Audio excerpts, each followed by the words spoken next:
리플 소송 SEC를 외통수로 몰기에 과연 성공할까? 라는 제목으로 마지막 한번 동영상을 올려보겠습니다. 이건 평소보다 더 재미없어요. 이거 저희 강아지 사진 보시다가 뒤로 가기 눌러주시면 감사하겠습니다. 귀엽지 않습니까? 네, 이제 점프력이 많이 올라왔어요. 이거는 6월 2일 날 리플이 법원에 낸 문서예요. 몇몇 분들이 이 문서가 가짜가 아니냐라고 물어보시는데 이게 왜 가짜냐고 물어봤더니 여기에 올라오지 않았으니 가짜라고 하셨어요. 이분이 모든 리플 관련 문서를 공개하지 않고 뭐 당연히 저도 그렇고요. 위에서 하지 말라면 못하는 거죠. 그죠? 아무튼 기사가 올라올 때까지 좀 기다리고 있었는데 내용이 길어요. 800페이지까지 되는데 드디어 인베스팅 뉴스에서 내용이 왔어요. 그래서 여기에 대해서 한번 같이 이야기를 해보도록 하겠습니다. 공개된 기사를 먼저 한번 같이 봅시다. 리플은 비트파이넥스 모회사인데 아이파이넥스랑 타 거래소에 조사를 요청을 했다 이런 거고 이제 여기 있는 스샷이랑 아까 위에 있는 스샷이랑 내용이 비슷한 부분이 많이 있는데 사실 같은 내용이에요. 8년 동안 20억 달러가 넘는 금액을 이야기를 했는데 SEC가 이게 미국 내 증권법을 어겼다라고 해서 소송을 했죠. 리플은 당시에 리플랩스를 통해서 코인을 해외 거래소로 보냈고 시장에서 판매한 상황 및 스케줄을 알고 있기 때문에 이를 자신 있게 공개를 할 수 있는 거예요. 아마 SEC는 법원에서 MOU에 의한 해외 증거 자료 수집을 물밑 협상용으로 절반 이상을 사용할 거라고 저는 믿어요. 법원에서는 당시 조사 내용이 현재 리플사와 SEC의 재판에 사용될 수 있도록 증거 능력 여부를 두고 싸우라고 했는데 SEC에서 이걸 갖다가 주저없이 오케이를 했어요. 그래서 주저없이 오케이한 이유가 뭘까? 얘들은 바로 이거를 실질적으로 승소를 위한 증거로 쓸 생각이 1도 없구나라는 생각이 드는 거예요. 바로 물밑 협상용으로만 쓰겠구나라는 거예요. 그죠?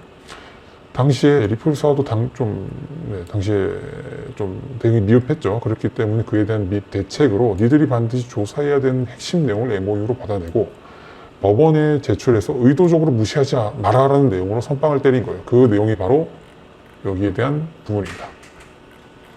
진짜 중요한 거 꼭 조사하고 이거 법원에 꼭 제출해서 여기에 대해서 사람들한테 알려줘 라는 내용을 리플이 SEC한테 그리고 법원한테 얘기한 거예요. 리플에서 미흡했다는 건 이런 거예요. 아까 제가 여기서 미흡했다는 얘기를 적어놨죠. 미흡했다는 게 어떤 거였냐면 SEC가 MOU를 주장했을 때 리플사는 어떻게든 거절을 했었어야 됐어요. 뭐냐면 MOU에다가 해이그를 끼얹으면 안 되고 해이그에다가 MOU를 끼얹는 방식으로 해서 간소화된 해이그로 가는 게 맞다고 봐요. 그래서 이제 MOU에다가 해이그 협약을 끼얹으면 조사는 이제 SEC 마음대로 막 이것저것 막 가져온 다음에 증거 채택은 논쟁을 벌여서 채택하는 건데 얘네들은 증거를 갖다가 법원에 낼 생각이 없어요. 그냥 말 그대로 물밑 협상을 이용해서 얘네들이랑 협상을 더 유리하게 하기 위한 목적인 거예요. 그래서 저는 이 안이 진행이 됐어야 됐다고 믿었거든요. 헤이그 협약에다가 MOU를 끼얹는 거죠. 뭐냐? 그럼 조사를 시작하기 전에 이미 논쟁을 거쳐서 이건 조사하지 말아야 된다, 조사해야 된다 서로 싸우고 그러고 난 다음에 거기에 의해서 이긴 애들은 증거 채택은 좀 더 비교적 쉽게 이렇게 이 안으로 가는 게 리플사한테도 맞고 그리고 그 스테이지 단계상으로도 맞아요. 절차상으로도 맞고 그죠? 리플사는 2로 갔어야 되는데 아무튼 SEC 그렇게 되면 이제 SEC의 패가 부족한 거죠. 패가 부족하기 때문에 협상도 더 빨라질 거고 판사의 기간 독촉으로 인해서 낙승을 받아낼 수도 있었어요. 근데 아쉽지만 지금 상황에서는 리플사가 먼저 내용을 조사하라고 했으니까 이제 법원과 SEC는 대놓고 이 내용을 무시할 수 없게 되었어요. 이 내용. 그죠?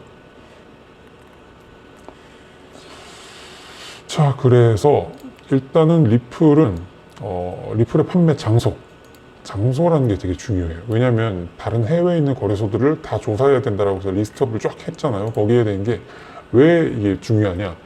리플의 판매가 물론 이제 장소에 구애받기가 좀 애매하긴 한데 거래소니까 어찌됐건 그 거래소가 위치한 장소 그리고 고객 이걸 이용해서 인터넷 플러스 블록체인이지만 거래소의 사업 주소지를 기반으로 하게 된다면 어떻게든 속재주의로 이야기를 끌 수 있어서 미국 바깥에서 판매가 이루어졌다는 부분을 증명할 수가 있거든요. 그렇게 되면은 그냥 어떻게 보면 이 재판 자체가 완전히 제로로 돌아갈 수 있는 할 필요가 없게 되는 그런 상황이 돼요. 그렇기 때문에 뉴스에서도 굉장히 중요한 부분이다라고 얘기를 하고 있는 거고요.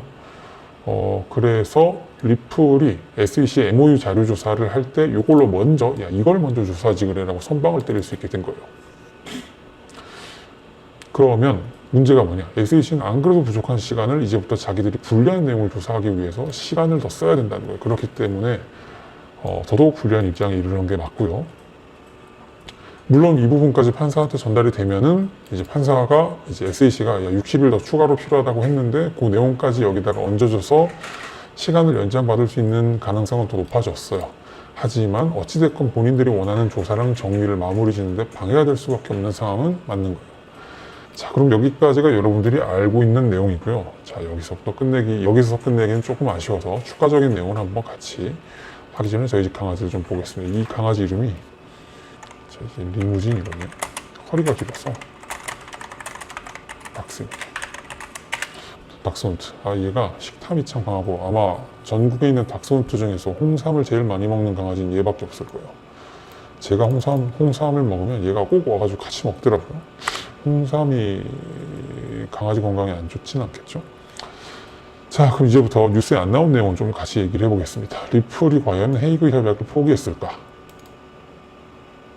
그죠? 잠자코 SEC가 자료 수집을 하게 놔두고 있을까? 우리는 SEC가 MOU로 자료 수집을 열심히 하는 줄 알고 있겠지만 리플도 꾸준히 SEC의 MOU를 MOU가 하는 게 결국 뒷구녕 정보 수집이죠. 그죠? 이걸 갖다 막기 위해서 꾸준히 노력을 하고 있어요.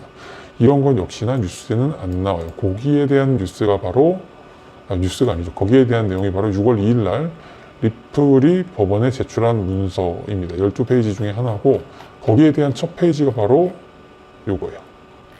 자, 그럼 다시 돌아가겠습니다. 자, 여기 보시면은 6페이지에 보면은, 자, 리퍼블릭 오브 코리아. 한국이 나오네. 한국에 보면 어떤 특정 주소가 나오는데, 이게 바로 뭐냐? 한국과도 자료 요청을 여기서 굉장히 쉽고 빠르게 할 수 있는데, 여기서 합시다라고 링크를 걸어 놓은 거예요. 그죠? HCCH 프로토콜에서 적혀 있죠. 그죠? 자, 여기 요거 클릭해서 들어갈 수 있도록 여기 이제 링크까지 걸려 있는데, 재밌는 게 여기 있어요. 바로 한국에 자료 요청을 하는데 여기서 하자고 하는데 굳이 왜?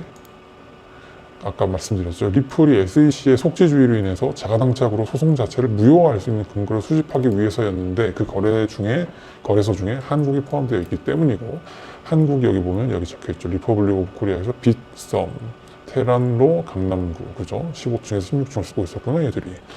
좋은 건지 모르겠지만 아무튼 우리나라가 들어있어요. 그리고 코인원과 코인베네가 있다는 거. 여기 보면 코인원 있고, 코인베네도 밑에 보면 이제 코인베네 여기 샷이었구나. 코인베네도 있고, 그 다음에 코빗 있고, 업비트 있어요. 업비트인데 이건 싱가포르 업비트인 것 같고, 그죠?